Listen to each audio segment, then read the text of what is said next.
এই স্বার্থের দুনিয়ায় আমরা কিন্তু ক্ষতি নিয়ে অনেক ব্যস্ত। মানুষের ক্ষতি, অন্যজনের ক্ষতি, মানুষের ব্যবসা প্রতিষ্ঠানের ক্ষতি, চলাফেরার ক্ষতি, কাজের ক্ষতি, এগুলো কিন্তু আমরা করে থাকি। কিন্তু আমরা এটা বুঝি না, এই পৃথিবীতে আমরা যতদিন বেঁচে আছি, আমরা যে কি করছি, কার ক্ষতি করছি, এটা কিন্তু আমরা বুঝে শুনে করি না। কেউ রাগের মাথায় করে, কেউ আনন্দে করে, কেউ আবার অহংকারের কারণেও করে।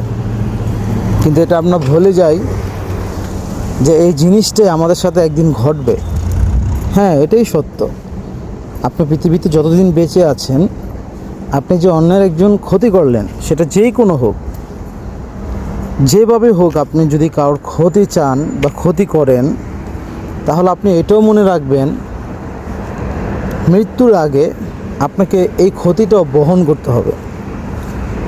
আপনি যে ক্ষতিটা করতেছেন সেটা হয়তো বা পাবেন না, কিন্তু তার চেয়ে বড় জিনিসটা আপনার জন্য অপেক্ষা করবে।